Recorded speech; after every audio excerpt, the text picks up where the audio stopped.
Hello student, আশা করি তোমরা সবাই ভালো আছো। সহজ ইতিহাস চ্যানেলে তোমাদের সবাইকে স্বাগত।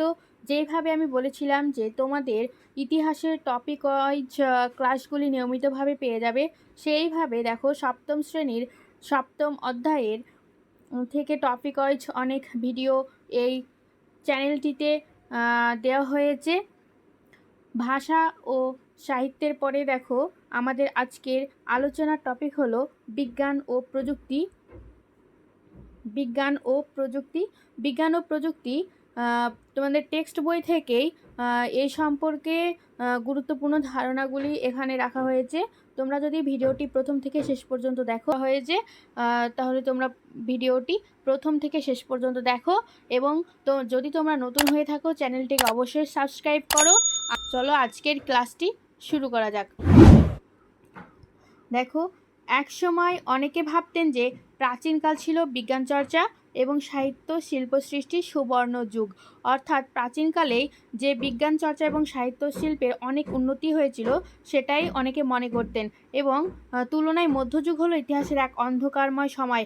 অর্থাৎ মধ্যযুগে বিজ্ঞানের কোনো উন্নতি হয়নি এবং এই সময়টি ছিল অন্ধকারময়, জ্ঞানের ক্ষেত্রে অন্ধকারময় এমনটাই ধারণা করা হতো।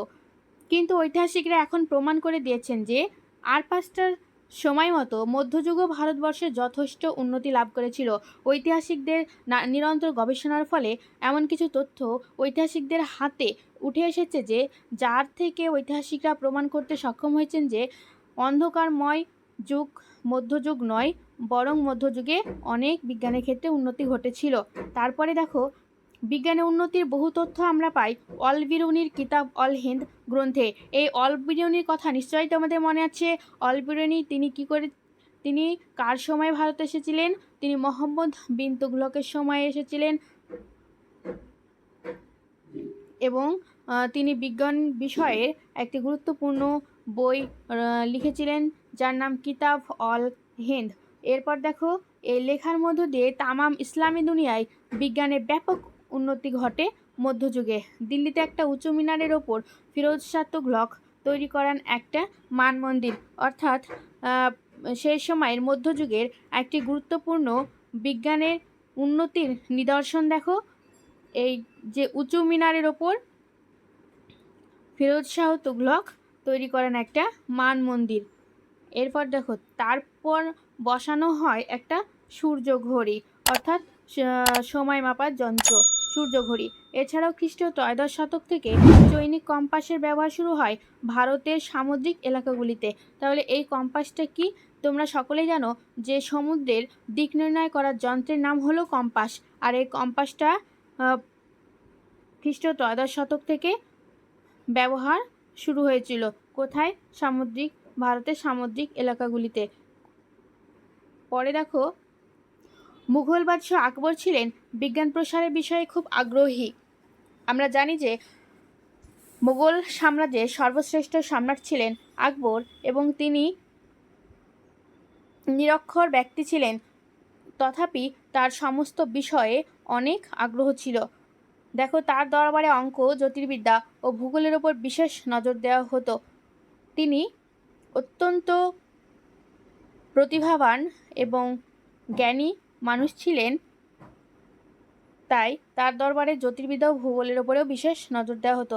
এছাড়া আকবরের রাজসভার ঐতিহাসিক আবুল ফজল লিখেছেন যে শিক্ষিত না হলেও আকবর নিজে বৈজ্ঞানিক ও প্রযুক্তি বিষয়ে আগ্রহ রাখতেন। দেখো, মোগল সম্রাট আকবর কিন্তু মোগল সাম্রাজ্যের শ্রেষ্ঠ সম্রাট, অথচ তিনি নিরক্ষর ব্যক্তি ছিলেন। তিনি নিরক্ষর হলেও তার কিন্তু জ্ঞানের কোনো কম ছিল না। তিনি বৈজ্ঞানিক ও প্রযুক্তিগত বিষয়ে অসাধারণ আগ্রহ রাখতেন। পরে দেখো, সম্রাট জাহাঙ্গীর তুজক ই গ্রহ নক্ষত্রের বিষয়ে জ্যোতির্বিজ্ঞানে অনেক কিছু তথ্য থাকে। জয়পুরের রাজা সোয়াই সিং ছিলেন অসাধারণ প্রতিভাবান এবং তার দরবারে প্রচুর বিজ্ঞানী ছিল সে সময়ে। পরে দেখো, খ্রিস্ট অষ্টাদশ শতাব্দীতে তিনি দিল্লি, জয়পুর, উজ্জয়িনী, মথুরা এবং বারাণসীতে মানমন্দির তৈরি করেন। এই দিল্লি, জয়পুর, মথুরা এবং বারাণসীতে মানমন্দির তৈরি করেন। কে তৈরি করেন? সোয়াই সিং, জয়পুরের রাজা সোয়াই সিং, সোয়াইসিং। পরে দেখো, মধ্যযুগের ভারতে সুলতানি শাসনের সঙ্গে সঙ্গে আমদানি হয় গ্রিক ও আরবি ধারার ইউনানি চিকিৎসা শাস্ত্রের, অর্থাৎ গ্রিকো মানে গ্রিস দেশের এবং আরবি ধারা, এই দুটো ধারার একসঙ্গে মিলিত হলো ইউনানি চিকিৎসা। এই ইউনানি চিকিৎসা খুব উন্নতি ঘটেছিল মধ্যযুগের ভারতে, অর্থাৎ সুলতানি শাসনকালে। পরে দেখো, ফ্রাঁসোয়া বার্নিয়ের মতো কয়েকজন ইউরোপীয় পর্যটকের হাত ধরে ইউরোপের চিকিৎসা পদ্ধতি ভারতে আসে সপ্তদশ শতকে। এই ফ্রাঁসোয়া বার্নিয়ে ছিলেন একজন চিকিৎসক এবং তিনি আমাদের ভারতবর্ষে এসেছিলেন ও তার হাত ধরেই সপ্তদশ শতকে ইউরোপের চিকিৎসা পদ্ধতি ভারতে প্রবেশ করে। পরে দেখো, খ্রিস্টীয় চতুর্দশ শতকের প্রথমার্ধে বারুদ ব্যবহারকারী আগ্নেয়াস্ত্র চীন থেকে মঙ্গোলদের হাত ঘুরে প্রথমে খ্রিস্টীয় পঞ্চদশ শতকের দ্বিতীয়ার্ধে চীন মামেলুক শাসিত মিশর থেকে বন্দুকের প্রযুক্তি ভারতে আসছে। তাহলে আমাদের বন্দুকের প্রযুক্তি কোথায় থেকে আসছে? মিশর থেকে আসছে। পরে দেখো, খ্রিস্টীয় ষোড়শ শতকের গোড়ার দিকে পর্তুগিজরা এ প্রযুক্তি দক্ষিণ ভারতে ছড়িয়ে দেয়।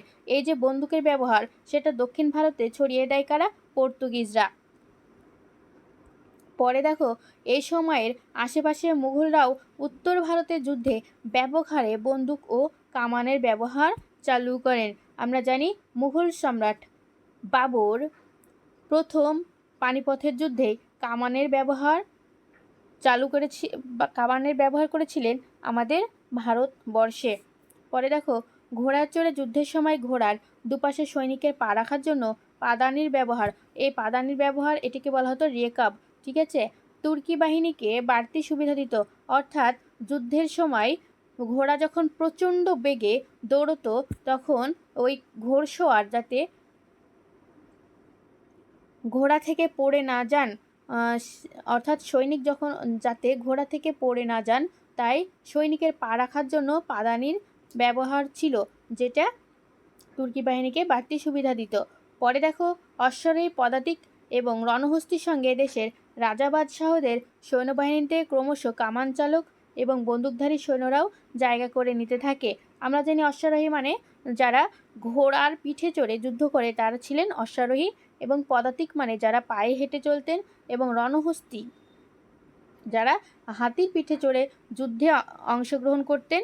এদের সঙ্গে সঙ্গে কি হলো, যখন যুদ্ধে কামানের ব্যবহার শুরু হলো, তখন যুদ্ধের ওই সৈন্যবাহিনীতে কামান চালক এবং বন্দুকধারী সৈন্যরাও জায়গা করে নিতে থাকে। পরে দেখো, ভারতীয়রা আদিকাল থেকে তালপাতায় কিংবা গাছের ছালে লিখত। আমরা এটা তো অনেক আগে থেকেই জানি যে আদিকালে যখন কাগজ কলমের কোনো ব্যবহার ছিল না, তখন তারা লিখত কিসে? তালপাতায় বা গাছের ছালে। প্রথম শতকে চীনে প্রথম কাগজ আবিষ্কৃত হয়। এটাও আমরা সকলেই জানি যে প্রথম কাগজ আবিষ্কার করেন চীনারা। খ্রিস্টীয় ত্রয়োদশ শতাব্দীতে ভারতে কাগজ তৈরির করার প্রযুক্তি চীন থেকে প্রথম নিয়ে আসে মধ্য এশিয়ার মঙ্গোলরা। তাহলে আমাদের ভারতবর্ষে আবার এই কাগজের ব্যবহারটা কাদের হাত থেকে শুরু হয়ে যাচ্ছে? এই মধ্য এশিয়ার মঙ্গোলরা, অর্থাৎ মঙ্গোল জাতিদের কাছ থেকে আমাদের ভারতবর্ষে চলে আসছে কাগজের ব্যবহার। কিছুকালের মধ্যেই ভারতে কাগজের ব্যবহার ছড়িয়ে পড়ে। ভারতের প্রথম ছাপাখানা প্রতিষ্ঠা করেন ইউরোপীয় মিশনারিরা, অর্থাৎ যখন ভারতবর্ষে আস্তে আস্তে ইংরেজদের অনুপ্রবেশ ঘটছে এবং ইংরেজদের হাতে ইংরেজি শিক্ষা প্রসারের গুরুত্বপূর্ণ ভূমিকা নিয়েছিল খ্রিস্টীয় মিশনারিরা, অর্থাৎ ইউরোপীয় মিশনারিরা। এই মিশনারিরাই প্রথম ভারতে ছাপাখানা প্রতিষ্ঠা করেন। খ্রিস্টীয় একাদশ শতকে মধ্য এশিয়া থেকে ভারতের পৌঁছায় তুলো বুনবার যন্ত্র চরখি। তুলো বুনবার যন্ত্র চরখি চালু হয়েছিল, সেই সময়েই আবার কাপড় বুনবার যন্ত্র তাঁতেরও প্রচলন হয়েছিল। বিভিন্ন ছবিতে সন্তু কবিরকে তাঁত বুনতে দেখা যায়। পরে দেখো, এর কিছু পরে খ্রিস্টীয় ত্রয়োদশ চতুর্দশ শতকে তুর্কি শাসকদের সঙ্গে ভারতে আসে চরকা। তাহলে এই চরকা ভারতে কিভাবে আসলো, কাদের থেকে আসলো?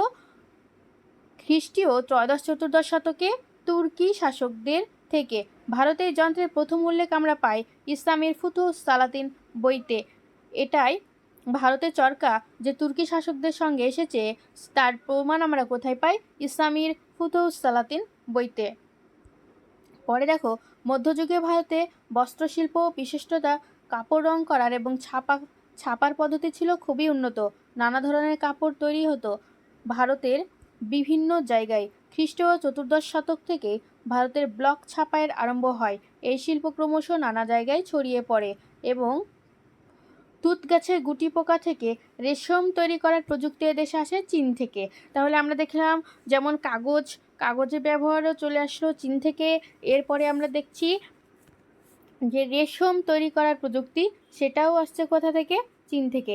এরপর আগামী 200 বছর ধরে বাংলার মালদা, মুর্শিদাবাদ ও কাশিমবাজার অঞ্চল ছিল ভারতের গুটি পোকা চাষের প্রধান কেন্দ্র। এমনকি এখনকার দিনেও মালদা ও মুর্শিদাবাদ রেশমের জন্য খুব বিখ্যাত, তোমরা নিশ্চয়ই জানো। পরে দেখো, এখান থেকে দেশ বিদেশে রেশম রপ্তানি করা হতো। খ্রিস্টীয় সপ্তদশ শতকে উত্তর ভারতে মুঘলদের হাতে বাগিচা শিল্পের ব্যাপক প্রসার ঘটে। খ্রিস্টীয় ত্রয়োদশ শতক নাগাদ পারস্য দেশ থেকে আসে বেল্ট এবং গিয়ার লাগানো সাকিয়া বা পারসিক চক্র। তাহলে এই পারসিক চক্র বা গিয়ার লাগানো সাকিয়া, বেল্ট এবং গিয়ার লাগানো সাকিয়া কোথায় থেকে এসেছিল? পারস্য দেশ থেকে। এটি খুব খুব গুরুত্বপূর্ণ প্রশ্ন। এটা অবশ্যই মনে রাখবে যে বেল্ট এবং গিয়ার লাগানো সাকিয়া বা পারসিক চক্র কোথা থেকে আমাদের ভারতবর্ষে এসেছে। এই যে বেল্ট এবং গিয়ার লাগানো সাকিয়া বা পারসিক চক্রের যে প্রযুক্তি, সেটা কোথা থেকে আমাদের ভারতে এসেছে? সেটা হলো যে পারস্য দেশ থেকে। ছোট নাগরদোলার মতো দেখতে কাঠের তৈরি এই যন্ত্রের মাধ্যমে পশু শক্তির সাহায্যে কুয়ো বা খাল থেকে জল তোলা যেত। তবে যন্ত্রটি দামি হয় ভারতীয় কৃষক সমাজ এটি বেশি জনপ্রিয় হয়নি। এই সাকিয়া বা পারসিক চক্র এটা কি যন্ত্র? এটা জল তোলা যন্ত্র। এটা দেখতে ছিল অনেকটা নাগরদোলার মতো এবং কাঠের তৈরি। আর এই যন্ত্রের মাধ্যমে পশু শক্তির সাহায্যে কুয়ো বা খাল থেকে জল তোলা যেত। আমাদের আজকের ক্লাসটি